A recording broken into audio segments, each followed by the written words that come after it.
Hello again. I just want to shoot another video today to talk about cardio inefficiency and how that can actually help you with any type of body composition, fat loss goals that you have. And I say this, and this really only applies if you're trying to change your body fat levels and things like that. It really doesn't apply if you are training for a sport or something like that, because you're going to want to be efficient. That's a good thing. But if you're trying to change your body fat, that might be a bad thing to be efficient.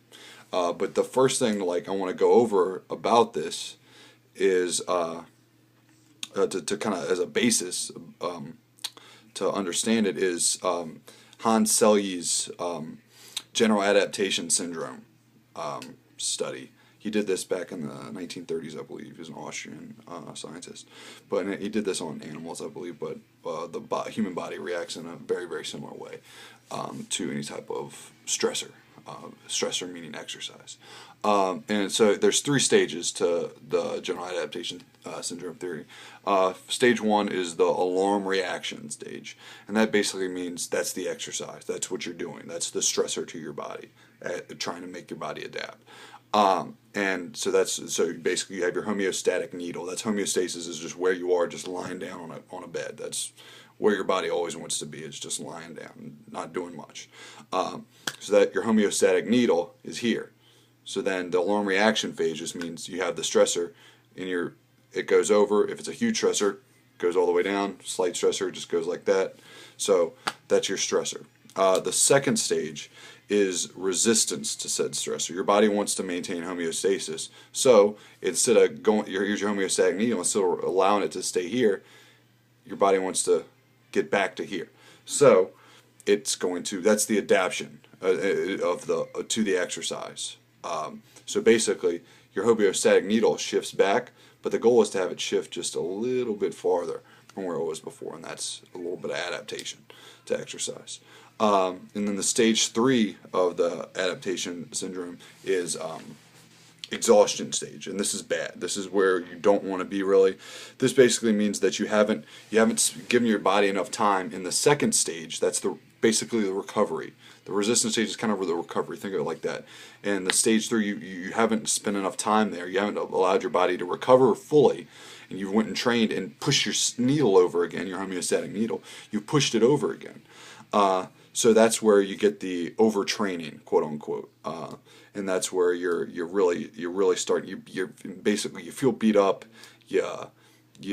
Everything's tight. You just feel like crap basically. If you're not sleeping well, your heart rate feels like you're tired, you're worn out, you're cranky. You might be in stage three. So that means you might need to kind of look at what you're doing and seeing if it's hurting you or if it's helping you.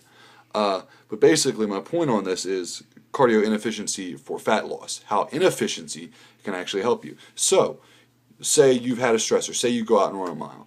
Okay, you've gone and run a mile, and so that was stage one. Now stage two is adaptation to said mile. Now a day or two later you go out and run a mile again, and you run say you run an 8-minute mile the first time. And then the next time you go out and run an 8-minute mile again. That's good. That's good. You're able to do it again. But the only problem is your body's slightly more adapted to that. You've already done it. You've stressed the body with that mile. So because of that, you're actually going to burn fewer calories because it's going to tax the body less by doing that. So I find that it's actually better if your goal is pure fat loss. Now, this isn't a sport. If you're doing a sport, then you're going to need to apply cardiovascular exercise that's based on the rigors of your sport. But this is just purely for fat loss. You're going to want to kind of switch that up, switch the cardio up a little bit. Perform different modes of cardio. Put in some sprinting. Put in some metabolic conditioning. This has become more popular now. That's kind of the 400-meter sprints. Those just really suck. 800-meter sprints. Those really suck. Awkward distances like that. That's why CrossFit has become popular, because there's a lot of training in the metabolic conditioning kind of range. So it's like longer than a sprint, shorter than a long distance run. Doing some stuff in that range can help a lot. Doing some short distance sprinting, doing some long distance sprinting, maybe doing some incline walking, some intense resistance training, like some high rep stuff. Kettlebell work I like a lot for that. Some sled pushes, those are brutal if you do them right. Things like that, because then you're not allowing your body to completely adapt to said things. Now, saying that, you don't want to overtrain and be doing a little bit too much crazy stuff, but and not at the expense of resistance training, but you want to be changing that stuff so you don't become too efficient at your cardiovascular exercise. Now, granted, if you want to go out and run a marathon, guess what? You're going to have to do a lot of running, and you want to be more efficient because it's going to make it easier to do said running. But if your goal is just fat loss, you want to change this stuff up. Okay, and hell, it might even make it more interesting and make it so your knees don't feel like shit after running for 8 miles. But this is where the benefits of strength training come in, of just purely getting stronger, because you're always inefficient like that. So say you do a bench press, most American lift of all time.